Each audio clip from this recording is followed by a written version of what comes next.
I can say hello to my guest for the day, as usual on a Thursday, who I've seen recently too in real time. Hello, Anne.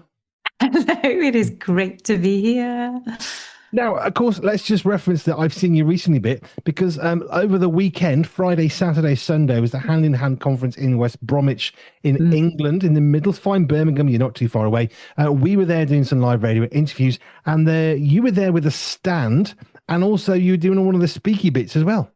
I know, I had a great weekend. It was so lovely to see that. It's like, oh, I love seeing people in the flesh because it like living in Jersey, like obviously there are my friends here, and my colleagues, but to meet people that I connect with on Zoom, to see them, in real time is really lovely. Yes, just to be clear, there are other people on Jersey, but there are more people elsewhere too, funnily enough. Yeah. Now, we got to meet your cheat at the conference because you had a baby on the stand who had no socks on at one point. Ollie and Helen Goldenberg, they're the people that are managing all the amazing people that make Hand in Hand happen. Mhm. And your stand was a lady called Rachel. Rachel brought her baby, Lydia, and Rachel was doing something to Lydia, I think perhaps nappy change because it's a little baby, and then took the socks off. And as Ollie pointed out, that's cheating in terms of getting people to your stand. 3-month-old baby, no socks. Really? That's one way of doing it. Oh, she was just a blessing. It was one of those. It was like because it's my first conference doing this with Hand in Hand, and shout out to Ollie and Helen for a remarkable effort of just drawing folks around the country for that was just super. But they said to me, knowing that it was my first time exhibiting and speaking, you probably will appreciate having someone else on your stand. So I'm thinking, who am I going to bring over? I'm not bringing anybody over from Jersey. And there was just like, I put it out there. Anybody in the UK want to come and help me? And Rachel, bless her, she's been involved or she's been connected to me. I'd never met her before. But she's been connected to sensory health services, to Santé for some time, and she was she says, yeah, I can manage it. I've got a 3-month-old baby. Is that okay? And I said, we would love that. As you say, it was a beautiful draw. But goodness me, how beautifully stable and secure is their relationship. And so little one was just fantastic. And it's a lot. I mean, talk about sensory experiences. The overload and the overwhelm in that place was significant. But it's one of those occasions where you just think this is so good that I'm gonna roll with it. I will need a day or two to recover, if not 3. But it's so good. I can still get on and do my normal stuff because I've got a pretty good sensory processing and integrative state. And my sensory health is pretty good. But it was tiring, but wonderful just to be able to talk with people and share and hear and to be able to offer support and say, look, you don't have to struggle on alone. This is the whole point of me being here, is that there are solutions to the issues that you're facing, either in your church or as a person. There were loads of people who came up to me who said, well, actually, I think I'm autistic, or I've now got my diagnosis, or yes, I really struggle with this, or I can't keep quiet in church. What can what can we do about that? So to have those conversations was just brilliant. We discovered a new thing. So when we're doing our interviews, of course, we don't charge. That's not how this works. However, in the middle of an interview with Bob from Rural Missions, Helen comes up to the stand and says to Stephen D, who's kind of managing all the guests coming through, is it okay if I interrupt them? I know they're on air, but can I offer them some cake? To which Stephen said, well, sensibly, yes, you can. Because seriously, I'd have had real chats if he'd have said, no, you're not taking cake. So she presented us with cake on air, which then became a thing because we have a biscuit bandit in the house, which is all about Peter. He was given 6 biscuits to bring to the studio. Only 5 turned up. And as he came down, I'm talking on air about where's the 6th biscuit? Like, this is terrible. And he's got a face full of biscuits, like, there's the biscuit bandit. So when Helen came up with the cake for us to have, I thought, hey, we need a cake tax for future guests. Yes, I'll talk to you if you bring me some cake. So we had some fun. But how do you talk? My first thought was how do you do radio when you've got your mouth full of cake? That's where I was a bit confused about why you would actually want cake. I put it to one side until I finished. Ah, okay. So the reward comes afterwards. Okay, get The it. reward comes afterwards. It was a really good conference in different ways. We have learned, as obviously we're 2.5 years old of doing radio, one of the things we've learned is if it's a noisy environment, You end up speaking quite a lot louder. We understand that. Mm. When you're on radio, having to have a conversation with someone perhaps a meter away, because you don't want to get too much into personal space, one of the things we learn is we put headphones on so that the microphones are in a separate loop. So all you can hear is each other's voices in the headphones, which means we can talk at a nice, sensible volume. The noise of the room is going up and up and up as 800 people or whatever it is start to come through. And we're okay. We've got effectively not chosen, but nearly the same noise cancelling headphones, which enable us to have a normal conversation without shouting, because otherwise two things happens. One, you start shouting at each other. That's really, really bad. When you're shouting at people in a conversation, you don't have to be angry, but as soon as your voice is getting to that level of shouting, now you sound angry, even if you're happy, because you're trying to raise your voice. So that's never a good conversation. The second thing is you get a hoarse voice. My voice right now is amazing, by the way, compared to what it was before we went. But that's why we have that. So we've learned. And in the same context, if you're struggling with your audio processing issues in your ears or brain, whatever's going on, there are things you can do to help. So I guess we have become more accustomed to seeing people, not so much in headphones, but as ear defenders, because it blocks out some of the noise, not all of it, almost all of it, which means we can get on with the day. Yeah, I'm really pleased that they have become so much more normalized for anybody to use them. So you don't stand out. There are lots of people who don't like to obviously look different, just because the way society judges people very readily.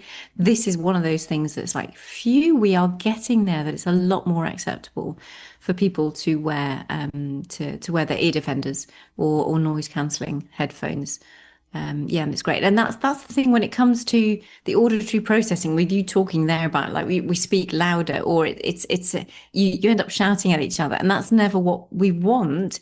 But those with auditory processing issues will often pick up the pitch. They're really sensitive to the pitch, that kind of tone, and that we would understand it and we would compensate for it. And there are some people, if they had auditory processing issues, that would actually come away. They would come away from an interview if there was any amount of shouting, because they are that sensitive to the voice.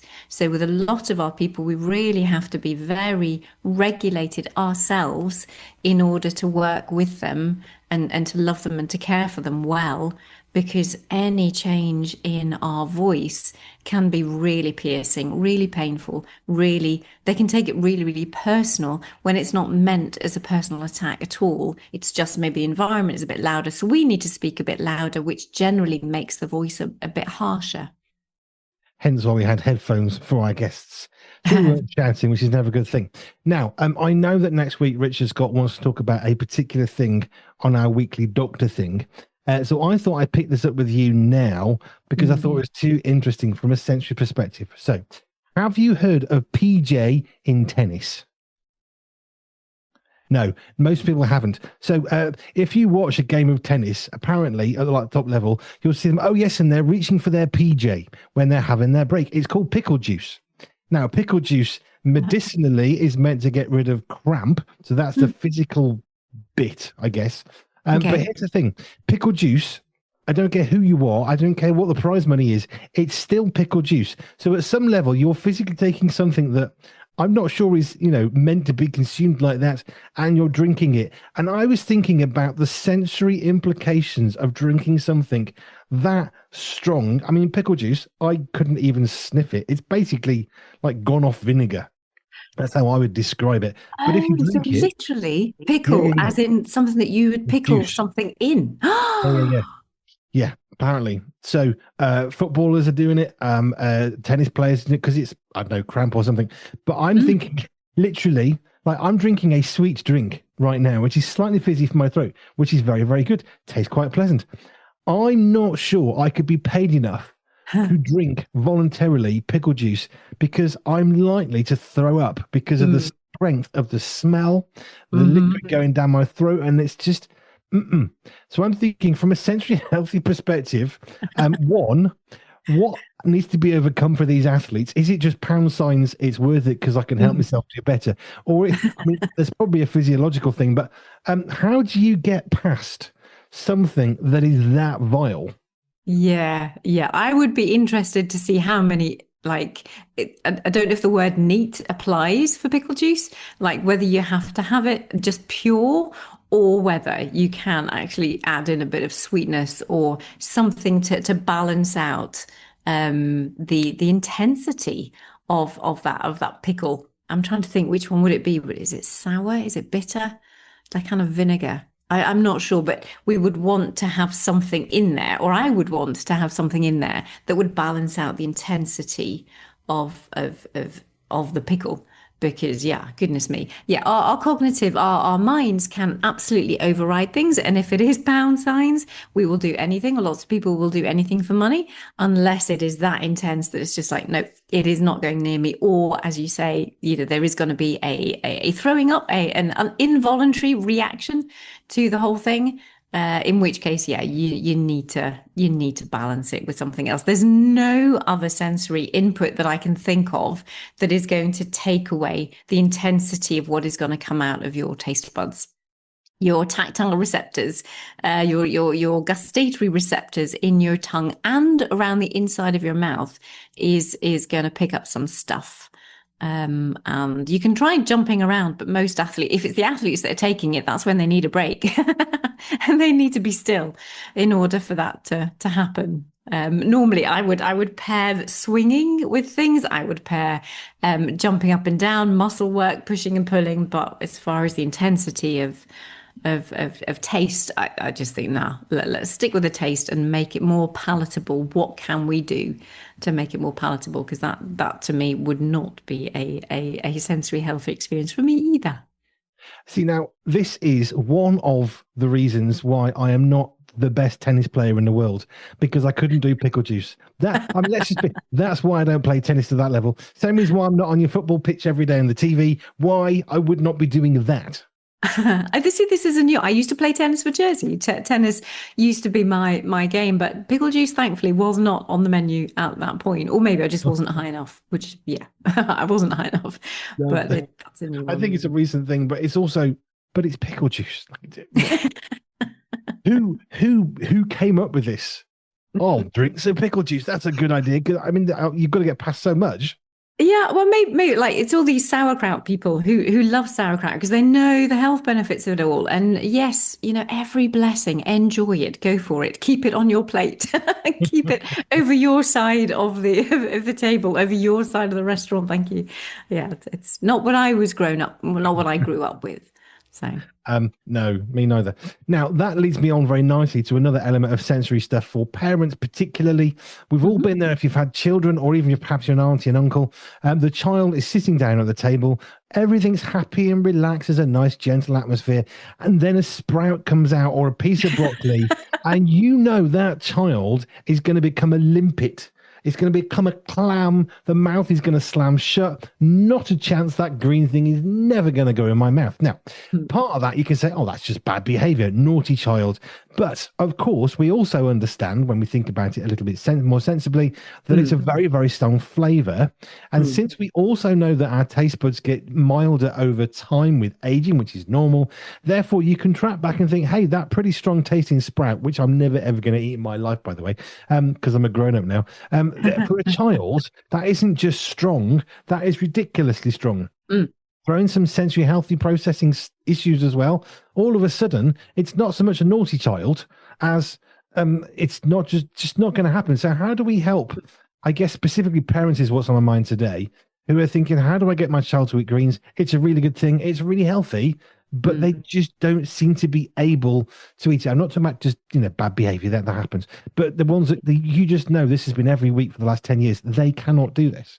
Yeah. I take it right back. So having something in your mouth is the very last stage of anything that I do. So I have a stress-free mealtime program. It takes you through 12 modules of working how you assess what's going on, how you introduce things, how you look at what's going on in the mouth and or in all the rest of the senses in order for you to actually eat. But yeah, so I would be going back and mushing it. Don't even go near the mouth. Take a year or two just to play. Like people say, well, don't play with your food. But I'm thinking, no, do play with your food. That's exactly what you need to be doing. But don't necessarily put it out in the mealtime. Bring sprouts off the menu and bring them into your play space. So how can you squish them with your what's that bit of your palm? Can you thump them? Can you fist them? Can you make them move? Can you flick them? And play some sprout games. Enjoy the whole concept of a sprout. Throw them at the dartboard. Don't throw them at your other family members. I'm not sure whether you could feed them to the dog. I don't know whether the dog would eat sprouts. That's an interesting one. But can you draw with it? Can you use the green to create something? Can you play marbles with your sprouts? Can you roll them down the path and see, have your sprout games? Just get your child used to having fun and enjoying what a sprout is.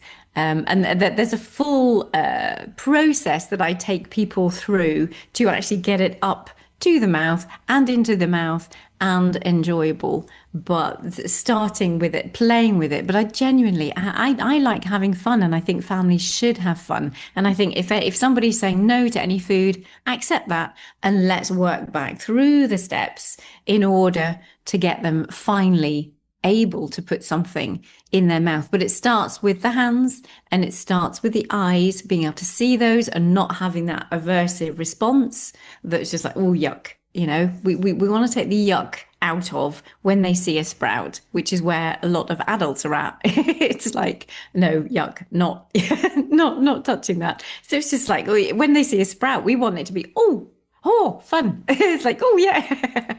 And so there's a positive association. And then with a positive association, we can build on that in order for that sprout eventually, in its own good time, will be consumed. More likely to be consumed, I should say. More likely, and not in this household. We don't have sprouts ever under any circumstances for all sorts of reasons. Broccoli, good. But this is the thing: some of these vegetables are very, very strong tasting. Now, spinach is probably at the top end of stuff that's really, really strong. Parsnips might be another one that's quite strong. Looks like a potato, really, really isn't. I know because someone tried to trick me one day and I almost threw up. No, never going to happen. Don't trick people. This is one of my biggest things as well. It's just like, if you've got something that looks like something, it should taste like something. The last thing you want to do is to trick people to eat anything, because you're more likely to put them off loads more foods. So don't hide things in your food. Don't trick people. You can blend foods up if you're not going to change the taste of something so much. So in order to get greens in, but certainly do not pretend that something that they do like, or there's something that looks like something that they look like a parsnip and a potato. It's like, no, make sure that they are different, and then you'll not put them off eating a potato. I haven't eaten parsnips since I was about 5, funnily enough. Wow. Somebody thought it would be funny to trick me. Yes. It's amazing how that works. Full times with a parsnip. Vegetables can be a tough one. I know lots of people. Mashed potato is absolute classic. Get your broccoli, mash it up, sprinkle it in your mash. Potato and salt. No one's going to know the difference. So there are things we can do, like you say, that's quite sensible. But they're not tricking people. That's not tricksing is never good. No, we want to build on trust. So much of what we do and so much of what parents need to be doing. I have my tiny little bugbears throughout the year. There are certain times of the year when society wants, parents to not be quite so truthful, if truth be told, about what is going on and who is arriving in their house and down their chimneys and coming to take their teeth and all kinds of things that our funny little society thinks is a good idea. But it takes away the trust that can be built up between a parent and a child, because you want your child to be able to trust you and trust what you say and that you are doing the best for them. There is maturity, but there's a lot of trust that can be broken in the process of thinking this is fun. Yeah. So foods is an interesting one. So one of my sons can't eat fish fingers. Never has been able to. Loves fish, loves bits around the fish finger, can't eat fish fingers. And we thought, he's been sick. That's not exactly shocking for a child to see them throw up. Again, it's not exactly a shocking thing. But every single time we did fish fingers, although he enjoyed it, we always got to see it twice. And it's just, there's something about the texture, I think, because it's not the foods themselves. He's never, ever been able to process that. Not going to say which one, but they just were not able to do so. Funnily enough, he never ever had fish fingers for the last 15, 20 years because it's not worth it. As much as he likes fish, we'll do fish a different way. We won't put it in breadcrumbs or batter or whatever you get a fish finger to be, because he just can't eat it. And why Yeah. would you say, well, eat it this way? It's good for you. Everybody else does. You should be eating this. Now we're just piling guilt. And do you know there are other ways to get fish and it hasn't got to be in a fish finger shape? Yes, absolutely. With all things, it's just like there's always, nearly always another way. There's always a way around something, or I'm always trying to find a way around. So we get the same end result, just the journey with which we take a family or take a child to a place is often different. But there's many routes to most things.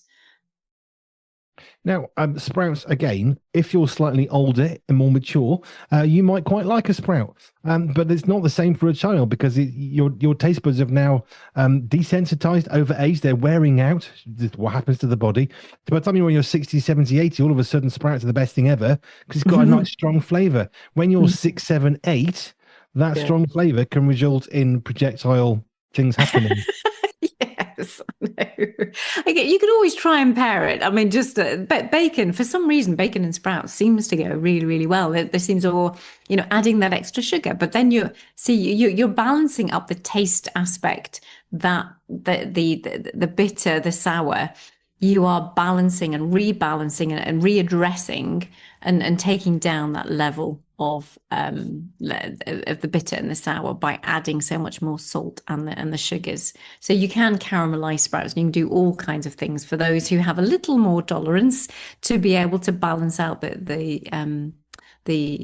particular taste. But there are some for whom, it's still nothing's gonna override it. Nothing's gonna balance it out enough to compensate. You see, I've always said bacon makes everything better. If you provided me with bacon and sprouts, I'm going to eat the bacon. That would work for me. Yeah, but food's a funny one, isn't it? Because we have personal tastes and flavors and things we like and things we don't like. And depending on what country we're born in and raised in or have spent most of our time eating food in, they're going to have food very differently. In France, I was completely appalled as a 12-year-old the first time I saw steak in France and thinking, are you going to cook it at any point so it's no longer just blood?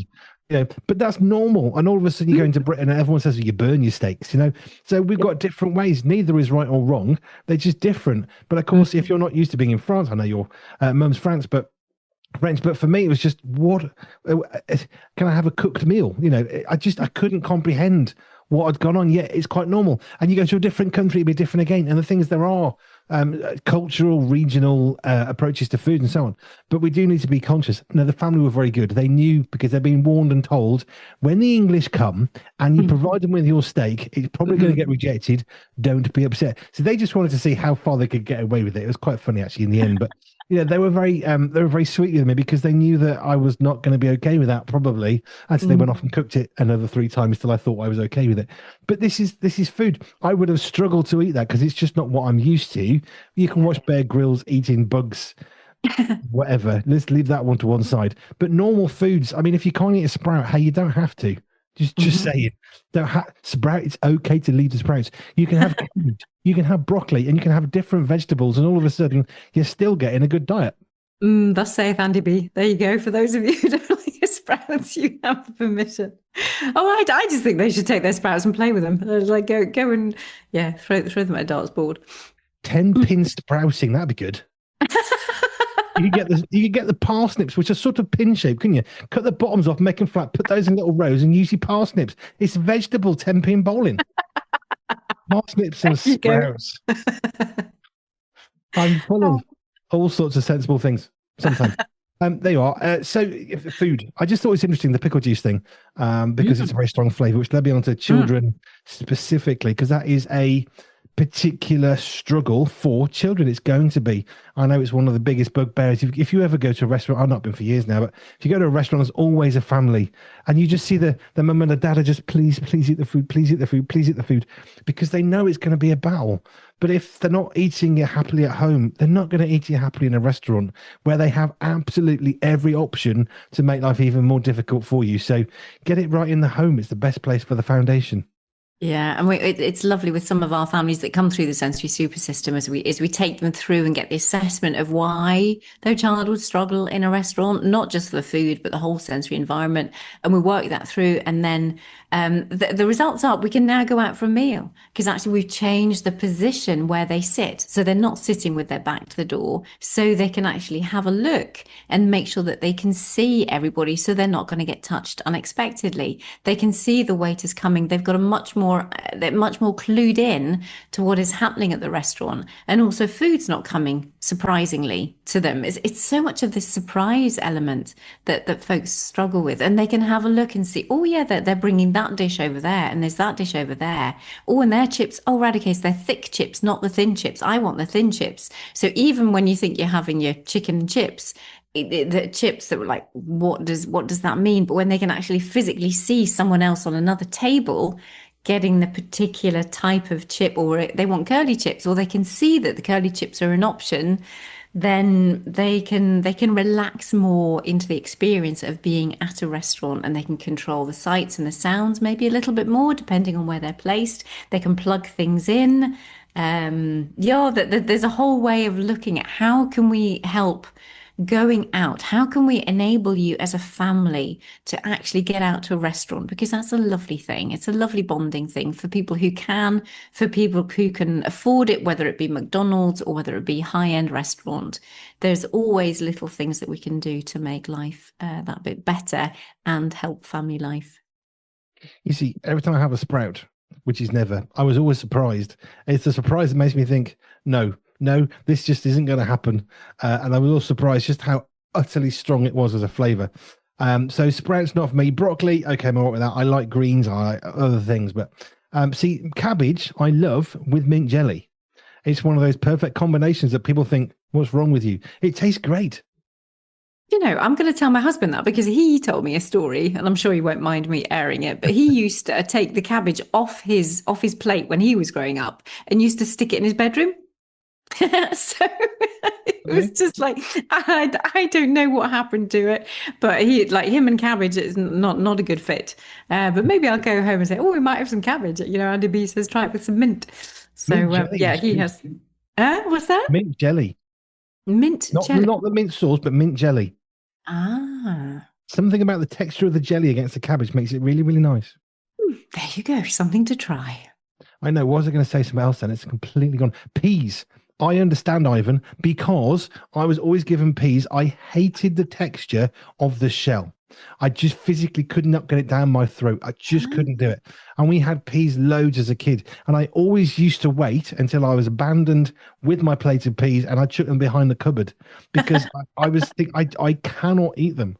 To this day, I still can't. There's something about the texture. But of course, well, you're terrible, you're bad, you need to eat your peas. But I really, really can't.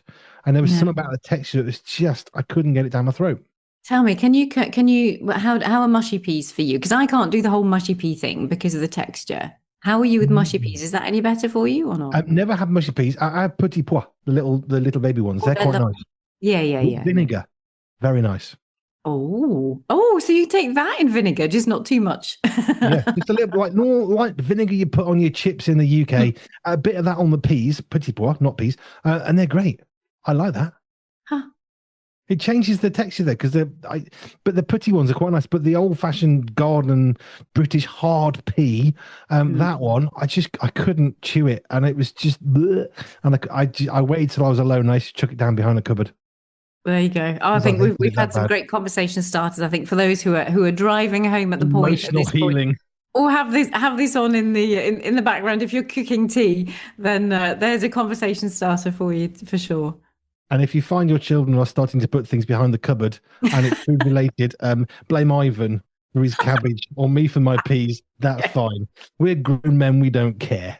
I suspect Ivan's lovely. Right. Anne, thank you. If you want to get hold of Anne and get hold of her, how to help your child eat food healthily thing, you can do that. She's got a church, Sensory Healthy Church program coming up as well. All of those things you can connect via our website, pure247radio.org, pure247radio.org/ALJ, and you can connect with Anne Laure Jackson and more.